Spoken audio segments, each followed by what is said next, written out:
Teaching. We're ready. Sorry. She just said when I walked by, let me know when we're ready. Sorry. Thank you, everybody, for coming today. Welcome. We have coffee and donuts, so we can come on down. Thank you, everybody, for coming today. A couple disclaimers, like I always say, this meeting is recorded, and that is because we want to make this able for other people who can't come be able to watch these things on their own schedule. And as I said in the past, oftentimes we have more than the majority of council that comes to these meetings. That's why we take a roll call. So you will see us take a quick roll call here in a second. And there's no other reason is that because we have multiple council members here. We want to make this officially a public meeting. So go ahead, roll call, please. Councilmember Bracco. Here. Councilmember Fugazi. Here. Councilmember Hilton. Councilmember Marks. Councilmember Klein. Here. Councilmember Ramirez. Mayor Rose. Here. And just for everyone to know, this is not required for council members to come. So if you hear the others that were called out and they're not here, there's no disappointment by any of us. The fact that they're not here. So thank you very much. So as always, I'd like to introduce officially who is here from council. So Councilmember Tom Klein, thank you for being here. Councilmember Fugazi and his wife Nancy, thank you for being here. Councilmember Bracco and his daughter Elizabeth, thank you for being here. Thank you for coming in on Saturday. Kim, the city clerk, and this gentleman here I'd like to introduce. This is somebody we've been talking about for a while. We've been talking about a new city administrator for quite some time. And sitting to my right here is Mr. Matt Morley, our new city administrator. So a little background on Matt. Matt's lived in Gilroy for almost 50 years. That's true, right? And he went to Gilroy Public Schools. His kids went to Gilroy Public Schools. And something we found out recently, that he is so old Gilroy that he rode his pony in the Bonanza Day Parade down Monterey Street. So that's how old school Gilroy Matt Morley is. So thank you very much. Any kind words for us? Oh, it's great to be here. One of the things I say is it's working in your hometown. It's an honor and a privilege, and very few people get to do that. And so I'm completely honored to be here and working with you all. Thank you. Thanks a lot. And one other disclosure, I think a couple councilmen, Tom Klein and I, might be running out pretty quickly towards 10:30 because we are going to run over to Christmas Hill at the Little League opening day, where I will be honored throughout the first pitch, and I will also be honored to throw at Tom Klein because he's going in the dunk tank today to help raise money for Little League for a half hour. So break open your big tanks. Here's your opportunity. Keep the water in. Yeah. No, I'm gonna bring some ice. I'm gonna bring some ice. So thank you for doing this. It's gonna be good time. It'll be fun. So as every week I write a spotlight and prior to this meeting, and last spotlight that I wrote that hopefully you guys all got to see was I wrote about code enforcement.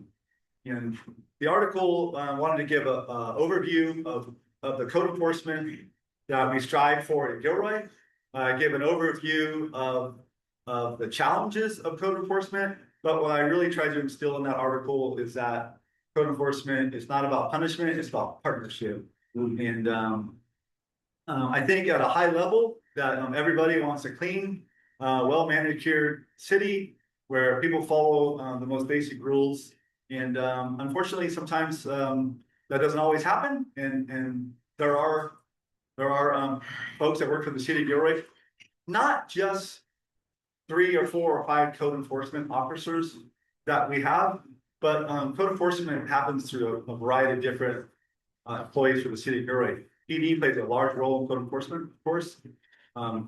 Our fire marshal plays a large role in code enforcement. The building and planning department plays a large role in code enforcement, as well as the environmental services, both in our public works department and in our community development department.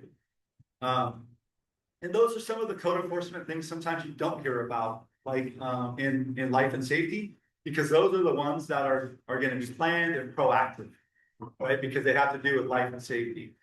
So those are a lot of things that are going on. A lot of time we never hear about it, but we do hear about and we do see things that unfortunately in many cities are a bit reactive, right? Because there's just so many resources that can go around. And that was one of the things I said in the article is that even though we have grand ambitions, especially this council, we have grand ambitions about code enforcement and economic development and a lot of things.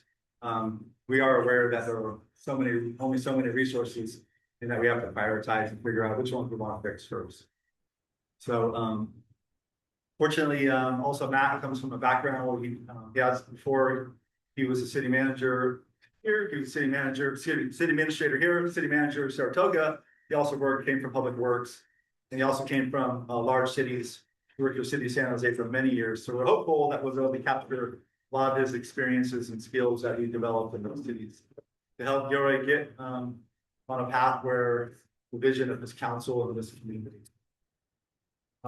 Any thoughts on code enforcement as we get going, or any questions? I'll take questions right away on code enforcement. On my, yes, Okay, got a question. sure. Have we figured out what we're gonna do about safety around schools? And in other words, speed bumps or slow people down? Yeah. Okay, I'm gonna try to answer that, but I'll be turning to my right. Mr. Morley and Mr. Fugate, any council members, we've been talking about this, right? We've been talking about this for a while, right? Yes. We talked about this the last copy with the mayor. Been talking about it as long as I've been on council. Yeah, I think, and that's my point, is that, so what he said was, we've been talking about for 20 years, right?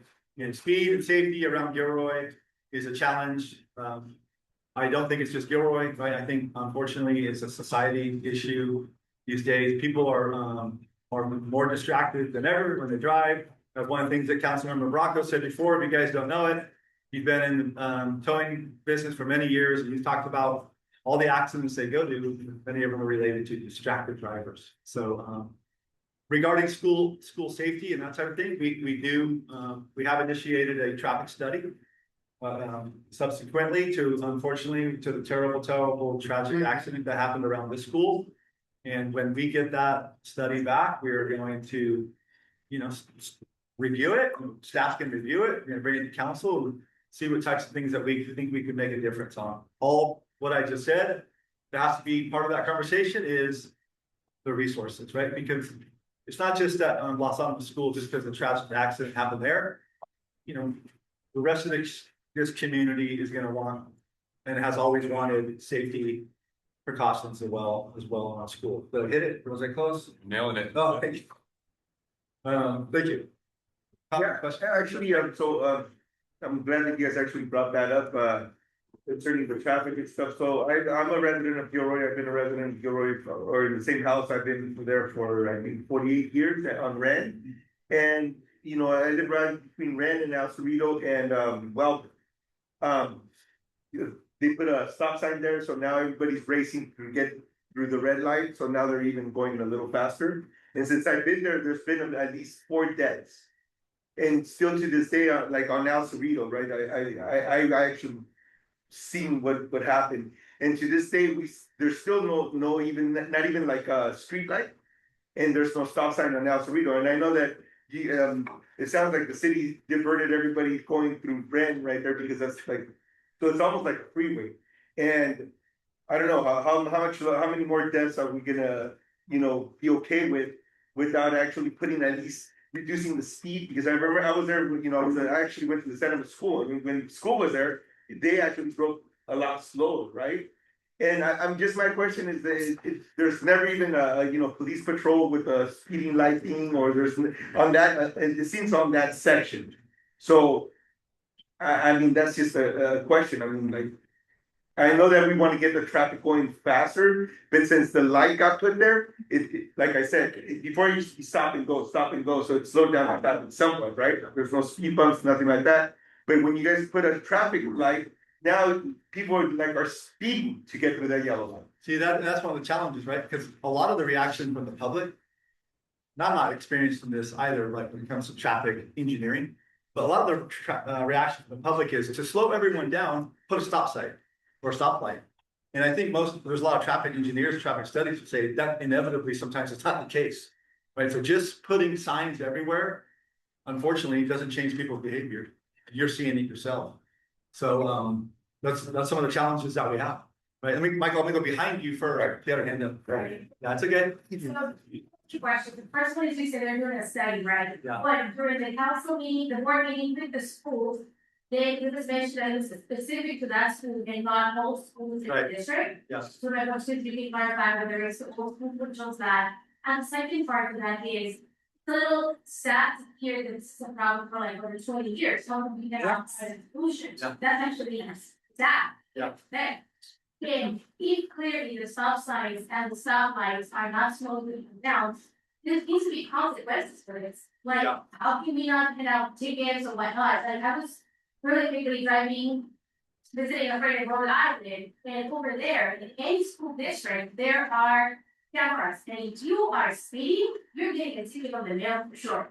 And you best believe that people do not want to get that ticket on the mail, and you at least make them slow down. I know it's a different state, and the city, the laws may be different, but if there's no consequences, people are never going to slow down. I don't disagree. But what can you do to Yeah. enforce it in real? Yeah. Well, this is high level. We need more resources in the city. How do we get more resources? We do that through sales tax revenue. How do we get more sales tax revenue? We have a strong economic development department, which is a priority of this council, right? Unfortunately, it's gonna take a while to get to that point. But we have that goal. We're aware of that, and I don't think any council member would disagree with what you just said. And talk about cameras that give out tickets automatically. People have brought that up. There's a cost that comes with it, unfortunately, but I'm not afraid to have that conversation. There's some people that will hate it. But for consequences, I'm not afraid to have that conversation. Michael, I lived in the corner right here for 44 years already on Hannah. And, you know, sometimes our stop signs are blocked by bigger vehicles and you can't see it. There's a tree that's blocking a stop sign. And there's constantly nobody stopping. Yeah. I understand the cops go through here, they have all the right. But other people don't. I mean, I had 2 pets that were killed. My neighbors had pets that were killed. What if those were kids? We're right by a school. And just like Hector said, you know, people are rushing through these places. There's no stop sign on Eagleberry going this way, and there's always some kind of collision. I've been hit on a bike here on Eagleberry. This is my worry. Kids are walking to school on bikes. They got those head things in. They're not paying attention. I mean, I know it's a whatever, you know, what we're doing to be more aware, but how is that if the vehicle person's not being aware of the people around them? yeah. Yeah, it's a problem. One of the things we talked about last month was not only, you know, code enforcement and consequences, but personal behavior. Right? So that has to be part of the conversation, and a small conversation has begun back within the school district again here about, you know, safe route to schools, pedestrian safety, doing some outreach and education in the schools. Because, you know, we all know that the pedestrian has the right, but they also bear the biggest consequence if there's an accident. So we don't want to even get to that point. But everybody can do better, including personal accountability about making these streets safer. Back to you specifically, if there's a tree hidden in front of a stop sign, we have a great app called Gilroy Connect. Go to it, it's very simple, use it and ask for the tree to be trimmed, and it will be trimmed. And that would help a lot. Same thing with oversized vehicles, we have. Yeah, that's the oversized other one over the RVs. There's an RV parked right. All you have to do is go to the app, put it in the app, write it up, and if it doesn't get handled, keep putting it in the app until it gets handled. There's Because, just debugging. Yeah, yeah, because we have code against having oversized vehicles on the street, and it just needs to be enforced. and we have code, right? Help me, I don't know the official name, of parking within 20 feet of a corner. Yes, Any vehicle. daylight. Any vehicle, daylight. So any vehicle that's within 20 feet of the corner should not be there, regardless if it's red or not. And that's so that there's more visibility, more safety, right? But we need the public's help to help us enforce it. Don't take it for granted that it's normal. And sometimes we even, you know, where there's a daylighting problem, for instance, over off of, was it Murray and, IFF, right around there where all the apartments are, they couldn't keep, enforcing against all of the people who were parking so close up to the corners, right near the school there, right near South Valley. So the solution, which was a good solution from the city, was, okay, well, we're gonna paint the curbs actually red back, you know, 25, 30 feet. And now if you go by there, it's very rare that you'll ever see a car parked in the daylight zone. So if there is a process, to identify, oh, look, there's an endemic problem here that we have, and then how do we go about, solving it? But it does require the residents to be involved in that process to help us know. Well, yeah, I understand that too, 'cause my mom got 2 tickets for me, she had a small vehicle right there, we've been there forever, never happened before. I mean, she had a little truck, it wasn't blocking the thing at all, but I understand it's 20 feet, but at the same time, we never did anything wrong. You know, so what's that all about? That's a state law. That's a state law, so Yeah. Yeah, and the city of Gary did outreach on it, we did an engagement and to outreach to the public, it's a state law. So you had your hand up. Yeah. I agree. Fortunate for, we see a lot of youngsters, to electric, Yeah. little motorcycles, scooters, but like, no headlights, no tail lights. Yeah. Hey, like, they take some serious chances running up and down the neighborhood, So, like, what's the type of enforcement where like even confiscating your vehicle, have your parents come down and pick it up, and with the promise that they got it like a fixing ticket, right? To install a headlight, tail light, something. yeah, because- we started that conversation, sorry to interrupt a little bit, and that's got brought up here a lot, so I'm glad you're bringing it up again. Right, we've had that conversation here many times. That conversation's taken place at South County Youth Task Force a lot, because they're the ones that are dealing with the kids a lot. City of Gilroy has got special grant funding to help with this problem. They are doing engagement and outreach at the schools. They've already done one school, I think coming up in a week or so. PD is gonna be at another school, and they're really pushing the education, but they're also delivering the message that after education comes enforcement. And just a few weeks ago, Gilroy PD posted on their social medias that they did impound somebody around town on a bike. No headlight, excuse me, no helmets, right? Oversized electric bike for the age of the rider, all these things, but it's happening a lot. But PD tows them, because we get them. Yeah, you get it, right? So it is happening. That's the stuff we don't see, right? You just see the kids going backwards. And I get what you're saying, right? Most people, we don't like to see that, but deep down inside, we don't want to see it because we know there's a potential accident. Yeah, cause even at that night, we had that blackout, and it was like, all of them came out at once, like, it was like, you couldn't see nothing as it was. Yeah. Let alone, these guys out there running mud. There's an engagement event on, just so you know, on March 27th at Brownell at 5:30. On traffic safety, e-bikes and pedestrians. So anybody that wants to go to that or send anybody in the neighborhood to that, it is available to be put on by PD. On March 27th at 5:30 PM at Brownell. That's the seven, And right? what, 5:30 to 7. and what, Yeah. 5:30 to 7, Brownell, what did, March 27th. 27th. So kind of back to, unfortunately, what I was saying about personal accountability. Right, there's even state laws that allows for ticketing of the parents who allow their kids to go out and do it, right? It's tough to enforce that, right? Some cities are doing it, down south, some cities down They're south. doing it. Really. So the laws are there, right? But we're having that conversation here and believe that this council is not afraid to have the conversation about, we gotta educate, but we also have to enforce. And we're not enforcing for punitive reasons on youth. We're enforcing because we're trying to prevent, like I said, at South County Youth Task Force, I go to these meetings every other month. Gilroy PD brought in a video, he had permission from the parents, he had permission from the kid. They had a video of 2 kids riding no helmets on an electric bike going the wrong way down the street. Hit a car and they got him on video flying through the air. And could have been killed, right? Completely smashed his face, and the parents wanted PD to use that as an education piece. So it happens. He's lucky that he didn't pass away. Yeah. But it happens. So great question. Yes, sir. You might, Greg, you might comment on the fact that, there's things we want to do, but then when we start looking at our police department, we're at 75% of what a town of 60,000 people normally would be as far as police officers. But that's what we can afford. Yeah, thank you. So, thank you. So Bill came in a few weeks ago, public comment, and it was really nice to hear that Bill was commenting on how hard it is for Gary PD to do their job. It's very hard work and he appreciates what they're doing, and I appreciate you doing that. But we are, right? No city has enough resources to go after every single problem that they have. And we're one of those cities. until, we have a higher sales tax revenue to help with that problem. Great. We're talking about assisted driving, parenting also, and as I understand that, even if you go away from school, you can to the, Michigan and South Carolina Paso, you're looking at defensive riding. So it's not just defensive driving, but defensive riding, teaching young people to be, again, see, the awareness of anybody who uses bike or even what pedestrians. So it's defensive walking, it's defensive biking,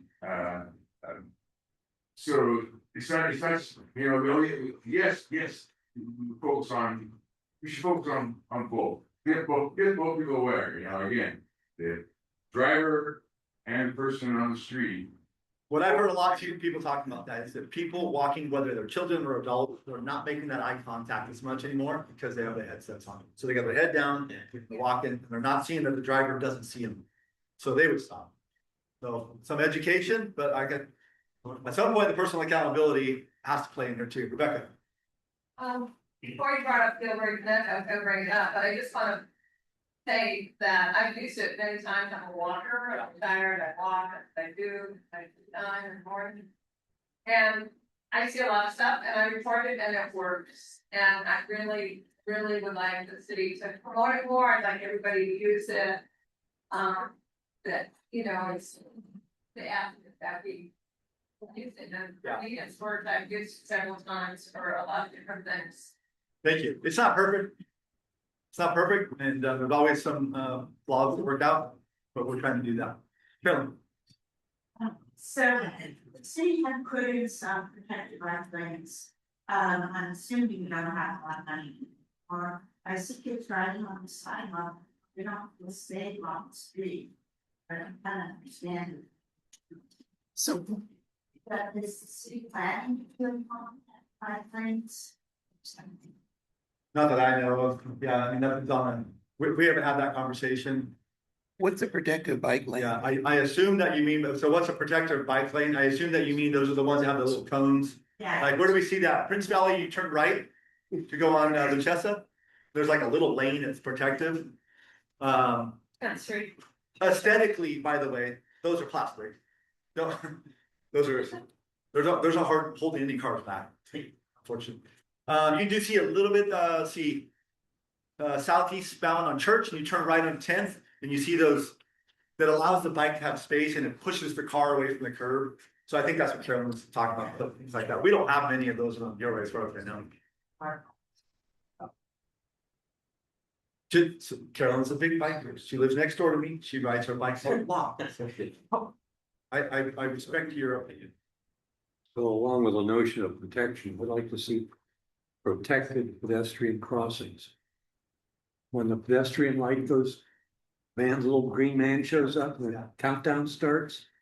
We've got intersections where that is not a protected crossing. Cars turning left, right in front of Fifth Street Coffee. Yeah. Had one get really angry at my wife and I because we were crossing with the timer and this car was trying to turn left. Yeah. And objected to our being there. Yeah. All it would take is put that delay in Yeah. to give the pedestrians a protected crossing. You guys, so if everyone didn't hear that, protected crossing, so you get the green walk that says to walk, but they still have a left turn. Which the car is then expected to yield to you. But that's one of the challenges, right? By law, they're not supposed to cross through that crossing block while there's Crosswalk's one mine. foot. Yeah, it's yours, until you're on the sidewalk, Right. right? There's some education there, that's for sure. Yeah, I see a lot of that as well. Fortunately. Yes. Isn't there's a couple of signals I know we have in town that cause, that the pedestrian goes first and all of them are red. Before is that the one you're talking about? That's what I want to see. Check. Four-way stop when the Okay, so pedestrian can cross. Yeah. But the example is crossing Monterey right in front of Fifth Street Coffee. yeah, That's not protected. Yeah. And that's not the one. Then it's not the only one. And that's a short one. Right, there's some that are long. First and- First, yeah, just like that too, right? It's like that. That's a long one. When I was walking just recently and I stepped out and cars. Yeah. Went around me, yeah, and the 3 cars behind me followed them. Yeah. So it's behavior, that's the challenge we have, it's not. But as, Protected crossing there on First Street. Right. The traffic like 4 ways. yeah, but as you were saying in the back about its behavior, right? But that's why we need, there's gotta be consequences. Yeah. I don't think anybody in this room has a problem with that. I think this council has to figure out how to prioritize our resources to make that happen. Because I think this community also wants, low crime and things like that. Those are the things we have to prioritize, period.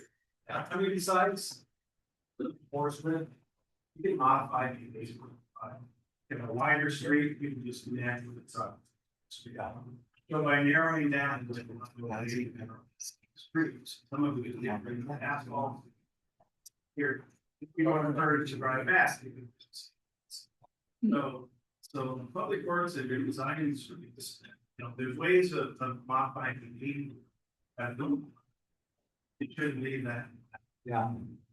I believe, aren't we doing that with, as we go through our paving these days, that we're now having like a parking lane and a bike lane? Yes. So we are narrowly some of the streets. I think 10th is a good example.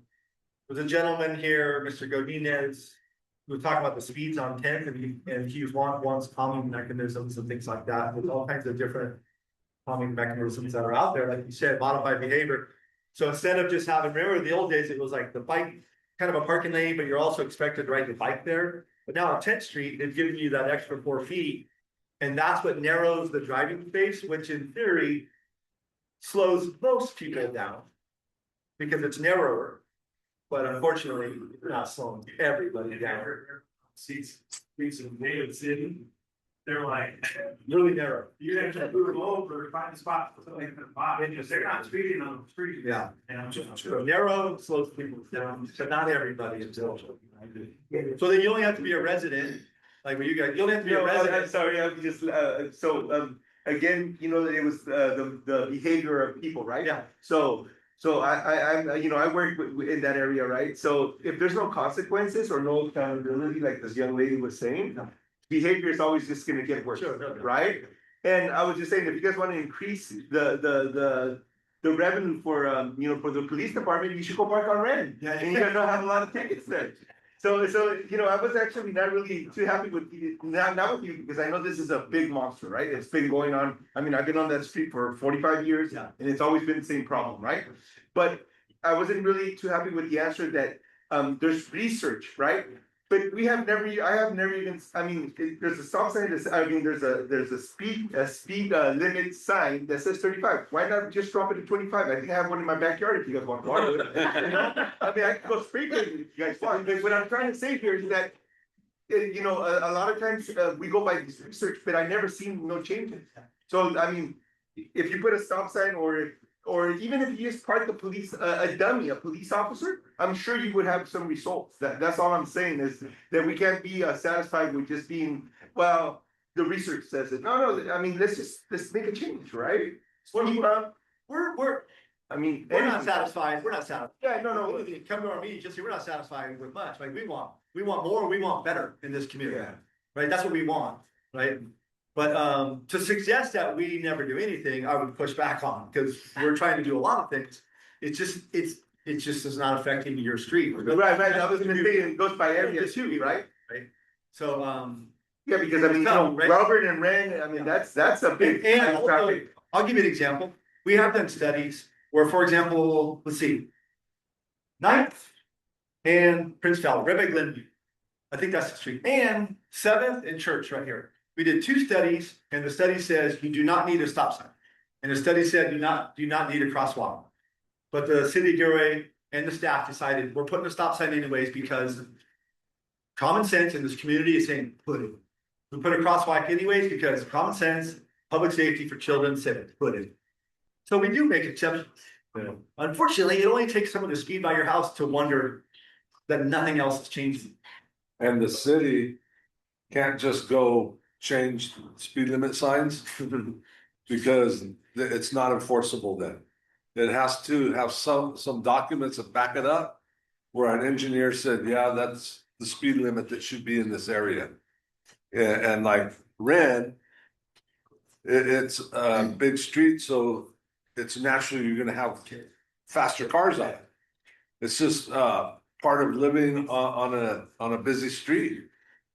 No, I totally understand that, but I mean, like I said, there's been multiple deaths there since I lived there. So I mean, like, research great, whatever, right? But I mean, it's like common sense says that whatever we're doing is not working out, right?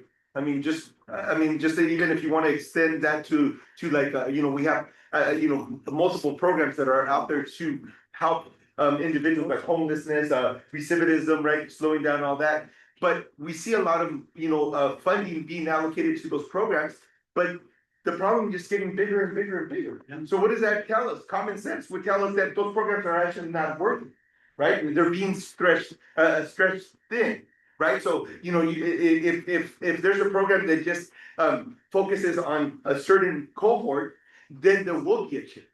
Especially when you're dealing with, addiction, prison. I have lived experience, right? So it didn't just take, like, oh, give him a pencil, but don't give him the paper. Give him a gas card, but he doesn't have a car. Give him, it's not.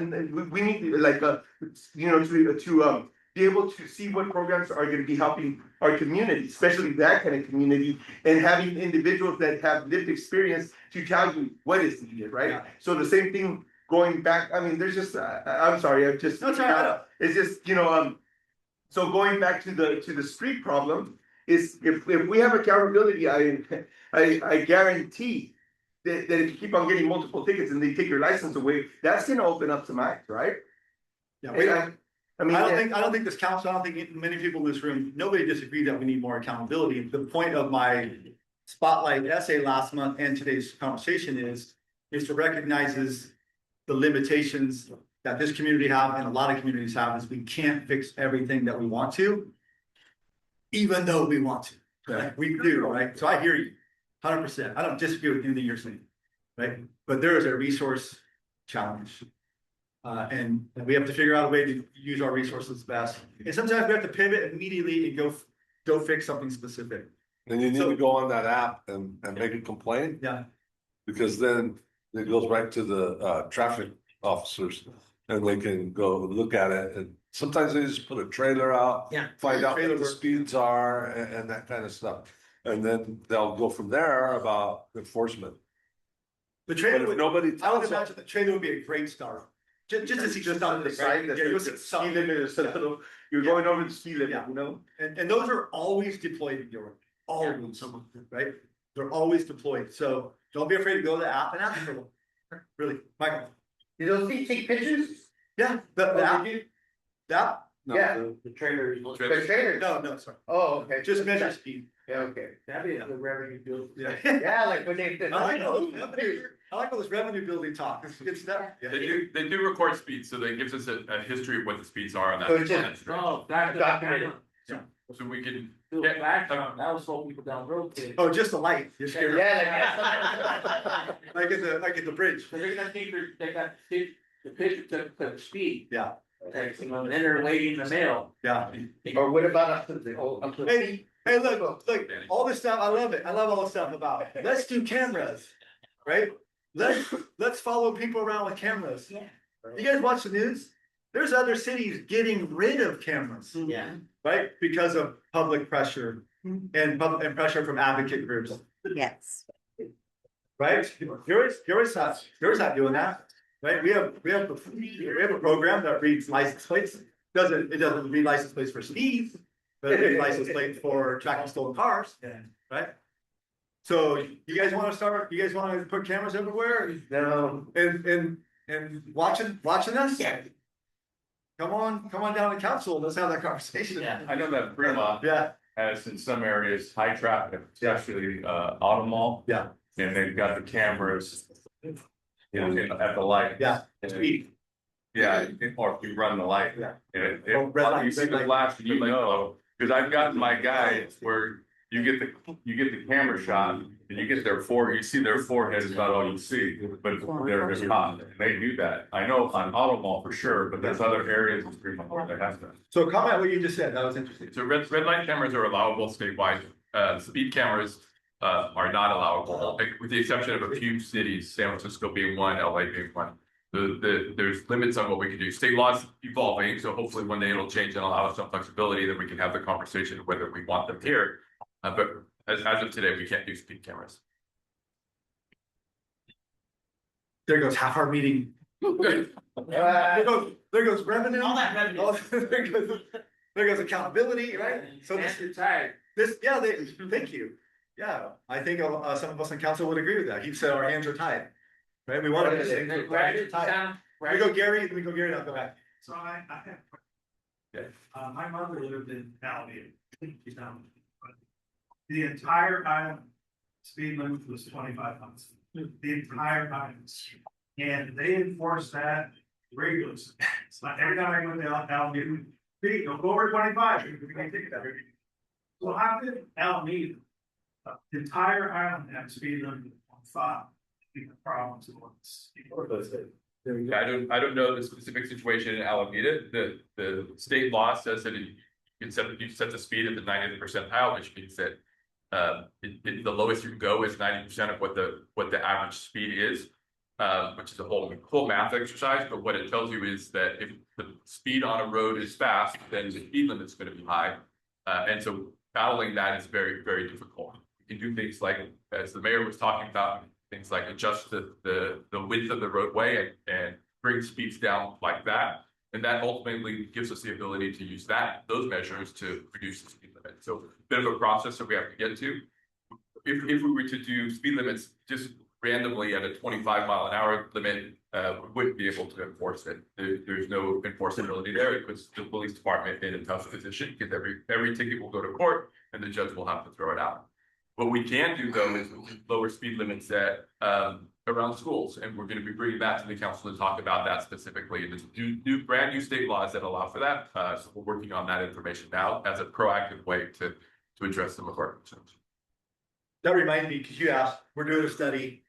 What about the rest of the schools? The hope is that we're going to take that study and be able to apply some of what we find there to the whole community. So we don't have to have a study 14 times. We're gonna try to take that study, but one of the challenges at schools, many challenges at schools is, right, so we're, there's less and less busing these days because of resources, right? So now more and more parents are driving their kids to school. So everywhere in Gilroy, between the hours of 8:02 and 8:11, there are 14 sites in Gilroy. There are hundreds and hundreds of people convening on, and they're typically late. And there's children walking, and there's kids getting out of cars. It's a big challenge, not just in Gilroy, but everywhere. And most of the schools that we have in Gilroy were designed for drop off for buses, not for cars. That's why you see these big long lines leading up to schools about kids trying to get dropped off and picked up. These are the challenges out there. We did there was a problem at Gilroy High with speeding, and the parents were complaining and teachers and everybody was complaining. And they sent like 4 motor officers over there one morning, and they wrote a ton of tickets, and it was all parents and teachers that got the tickets. I mean, it's human behavior. We'll go in the back. They should do that at Los Angeles Field. Live a block away. There's stop signs, wood firms, literally. Those guys. First thing you know is go away from this side. It's like, wow, everybody's really nice down there. Second thing was, well, they don't pull stop signs in. I mean, yeah, you don't see it other places. You pull the stop signs, they leave you. Yeah. I mean, that's why. So accountability, yeah. Enforcement and accountability. Yeah. And I know this has to do with like national police department and having the resources, like they can just rotate every morning, like to your point. If Glenview and Newark High, right, like the block apart. So between 7:50 and 8:05, Glenview is a mess. 5 minutes later, Hillsborough High starts with like a huge bunch of people driving like crazy. And you know what, it's something that teachers are speaking, but if they're speaking and they're part of the problem, they should also get a ticket, right? Anyone who's like doing it, they can rotate along schools for like a good period of time. Hopefully, instead, it's told people to realize snacks really need to slow down and get a ticket. Can you give a little background on how our motor cops are rotating around schools right now? They are doing that, right? I've never seen police, I live by Glenview and I don't see them ever, getting out. Yeah, our motor officers or traffic enforcement are at schools every week. They rotate through schools to try to get to all of them.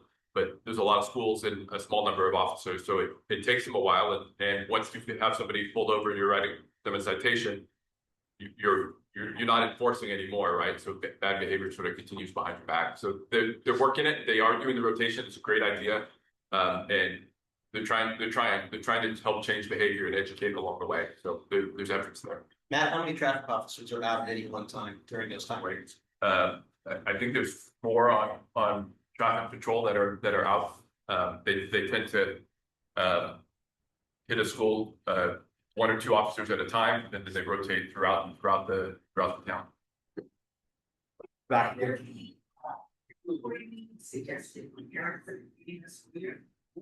Oh, the question is, are there mandatory meetings? No, they're being. Yeah, that's a great question for Gilroy Unified. That would be a Gilroy Unified School District question. And the meeting would be what? Oh, yeah. Yeah, so a question about, that would be a meeting to talk about people's behavior. Well, you know what? I'm okay with it, but be prepared for people to push back. Yeah, people you need to. I should have to just. Yeah.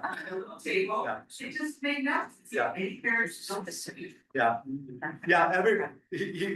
Councilman Fragassi made a great comment. Everybody who follows the rules will show up to that meeting, I think, and the people who don't, well, right, but that's back to your comment, and everybody agrees. We gotta figure out a way to have more accountability, and I'm not saying that just through tickets. Accountability with whether it's through awareness and education and that type of thing. But tickets may be a way to do it as well.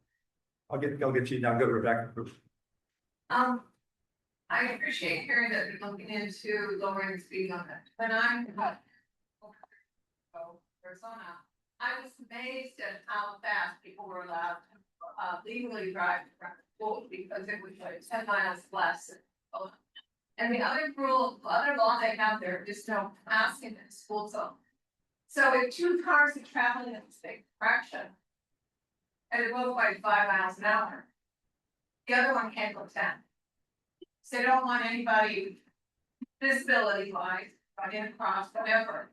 So that's another law they have. So there's not just passing around, but like you're going next to each other, side by side.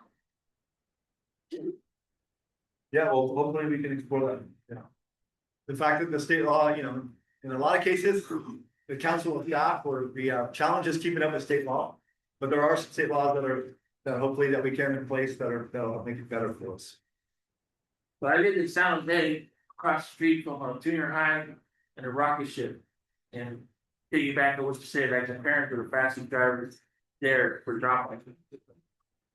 But I had neighborhood guys going 80 to 90 to 100 miles an hour on your Atlanta because it's a long stretch.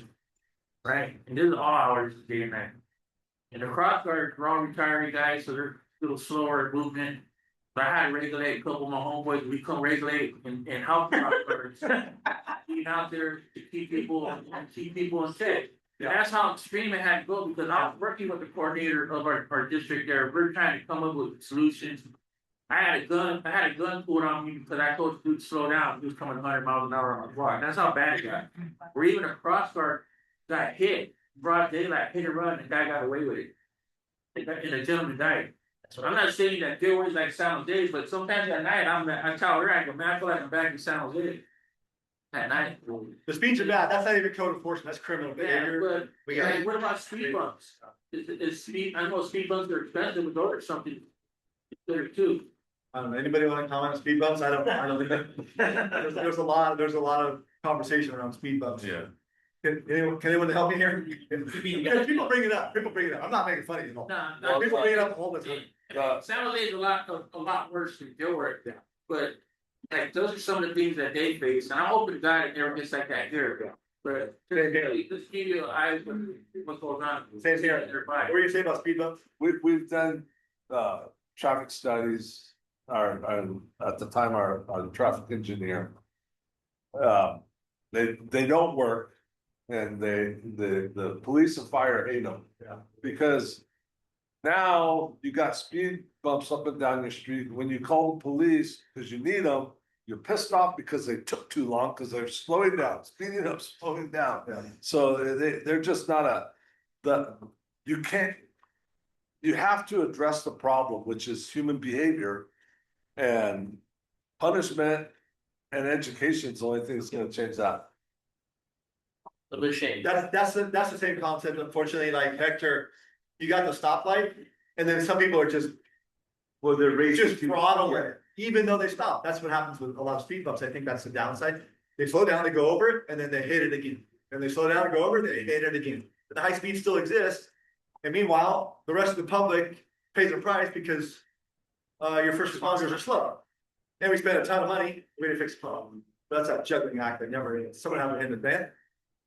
So one of the most effective things I think of as far as stop signs go is like the one at church where it's like lighted. Yeah. Like you cannot avoid a lighted stop sign. And that doesn't seem like it would be as expensive as like a stop light or. It's a story in them. Yeah, those are an option. Yeah. Yep. Yeah, just so But there's it older. really gets your attention. Yeah. Even in the day, you see them. Yeah. Elizabeth. So it sounds like all the problems are basically around schools. So is there like a interagency relationship between the district and the city? Cause for me, common sense is the only way you're gonna actually get it to change is if you go straight to the people. Yeah. And the police just don't have that ability. They don't have the ability to have 200 parents in a room. Yeah. They don't have the ability to stop 200 cars at once and give them a lesson, but the school district does. Cause they have like back to school stuff, they have teachers, parent meetings, they have so they have the resource to talk directly to the parents. Is there any way that the community can contact the district and let them know like how you guys have to connect at of what the problems are so they can see what schools are the problem, what time they're the problem? Yeah. What neighborhoods are impacted, because it sounds like it's majority them, but the police are getting all the flack.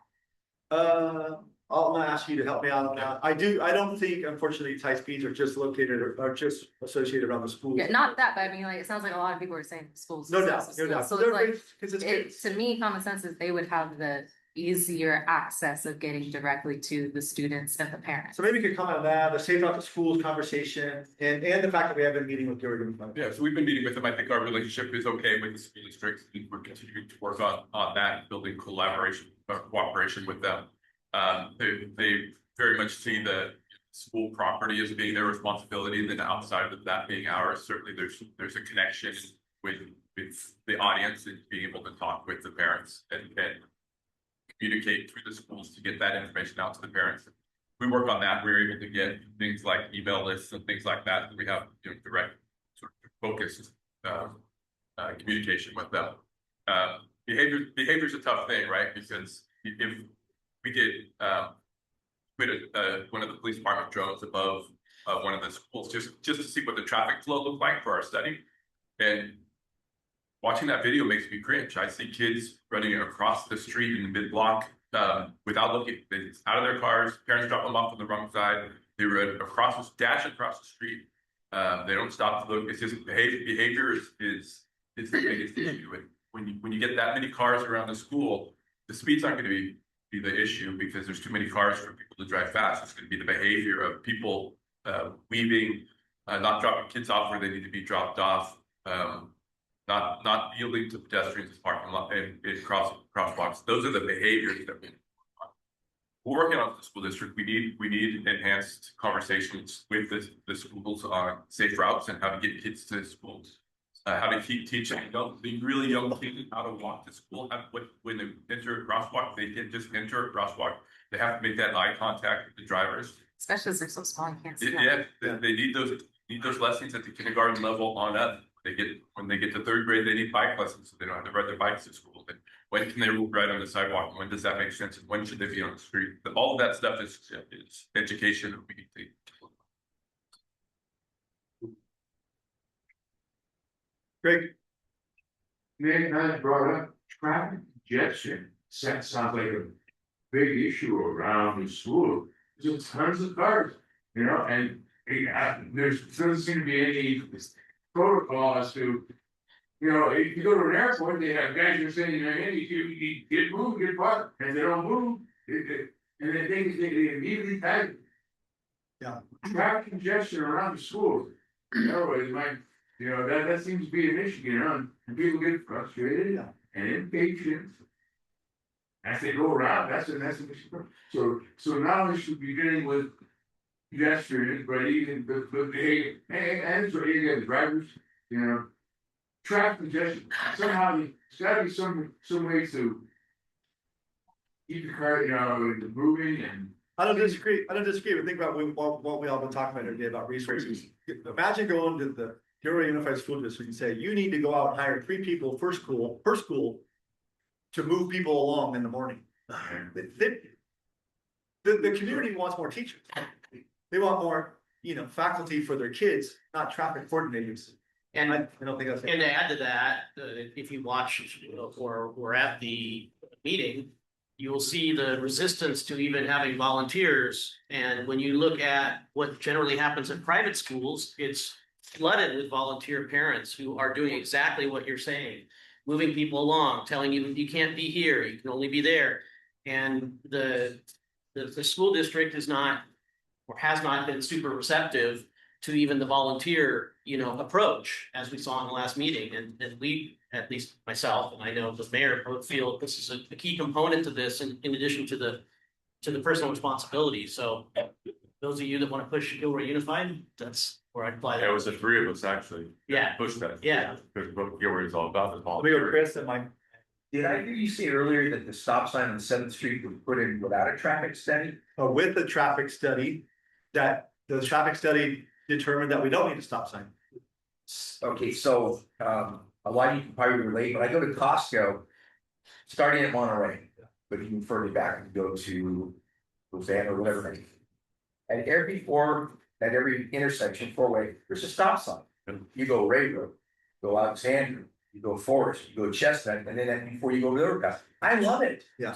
I mean, you can't really get going what great amount of speed because you have to stop right there. So can we hire that traffic engineering firm to go? I mean, come on, there's from 3rd to 6th Street, it's 3 miles speedway, okay? We just had a bad accident there 2 weeks ago. So again, traffic engineers are great, but common sense, I think. No, we have to. Michael.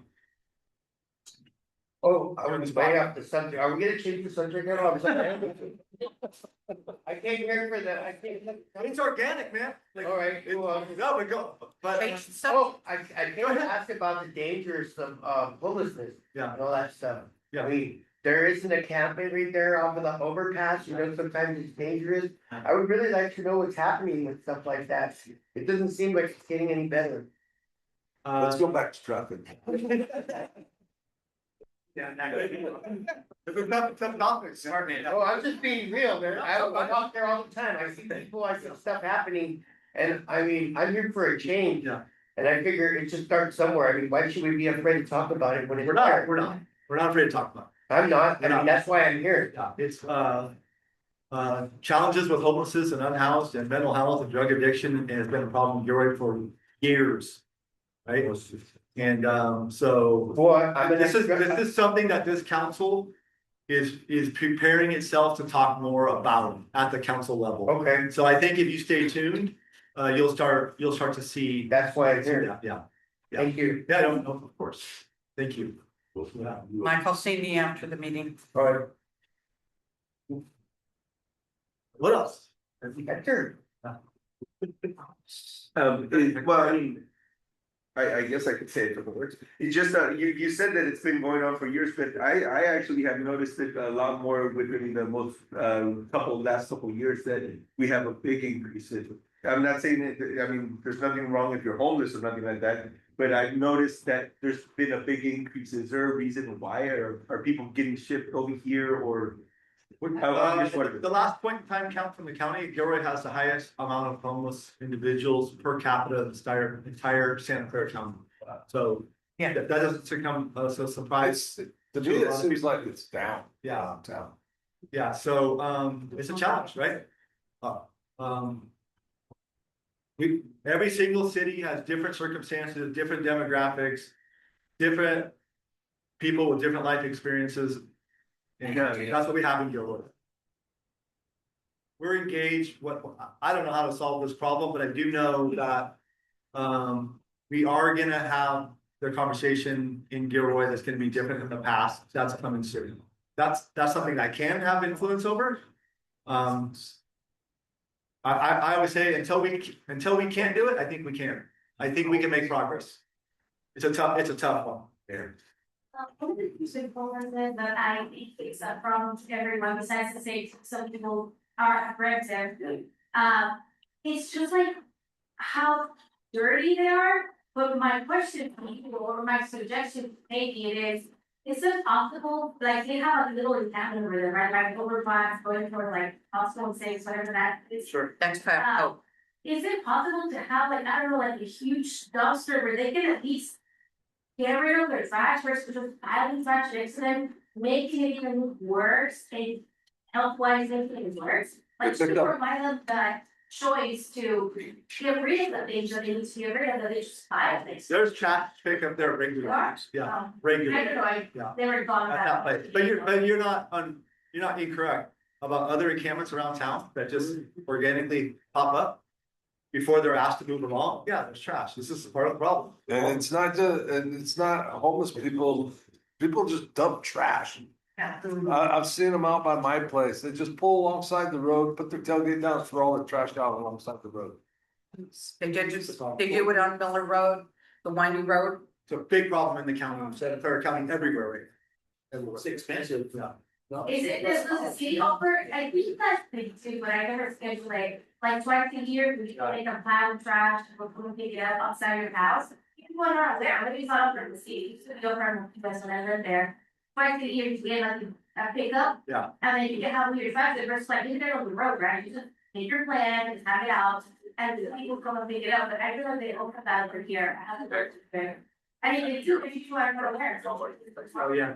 So thank you. So what Matt has said is, through our waste disposal contract and services, that every resident gets 2 tags a year for additional items to help with that. It doesn't alleviate some of the challenge that we're seeing. Unfortunately, I think what happens is a lot of people go out and get paid to haul, and they, right? So it's not individual, yeah, that's what I mean, contractors or cleanup folks, they go out and get paid, and they don't want to pay the fee to dump it, they're dumping it on the street, so they save 80 to 100 or 200, it's not inexpensive to dump. But anytime you see anything, open up the app, take a picture, report it, and the city can get on it, but if it's not reported, it may be a lot longer, you'll keep seeing it. But you're right, there are programs like that, I see it typically, maybe in cities, but also, property managers, apartment complexes, they'll do it. Right, so instead of things pile up around apartment complexes, they'll tell their residents, okay, on April 13th, we're gonna have 2 40-yard dumpsters, one for appliances, one's for garbage. Use it, it's for no cost, right? Yeah, so like, I know like the dump prices over here is pretty steep, in different cities, like you go to Hollister. Like a food truck over here, it costs like almost $200. Yeah. Go to Hollister, it only costs like $25. Yeah. So they don't let anybody out from out of town now in Hollister. They used to. They're changing it. Yeah. You can sneak in. Hey, I'm actually not gonna.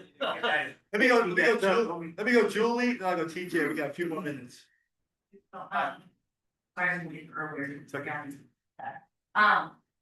just wanna know, coming from Santa Cruz, you know, I'm middle of work reporting the American counselor, what kind of things, I know we don't have a lot of times, conversation related to a lot of task forces, you know, we have some things that are put into place to assist with the homeless. And we have stuff, like working with, the police and different things. And I know here, I've checked in a lot of stuff since I've been back in the last years, we don't really have anything. Is there anything on the agenda to start building awareness, when we're, connecting with Santa Clara, mental health or. We talked about it a little bit earlier, but what I was saying to the rest of the group here is that it's my hope from the council level that we'll be having a higher level conversation about homelessness and mental health in Gilroy than we have in the past. So I was saying, stay tuned. I'm looking forward to elevate that conversation. TJ, and then, as I said before, some of us are running off to another event, so I will end it after the question. TJ, if that's okay. Good, TJ. No, Pressure's on. yeah, pressure's on and I just had a brain fart. Okay, never mind. Well, thank you, everybody, for coming this morning. Bonus, how about it? Thank you very much. We gotta connect and, yeah.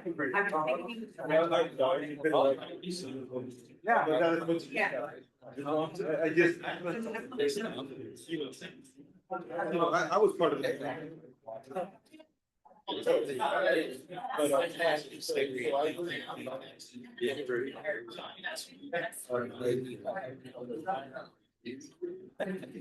I missed you. What are you? Oh, no, get me on camera. Oh, right, those,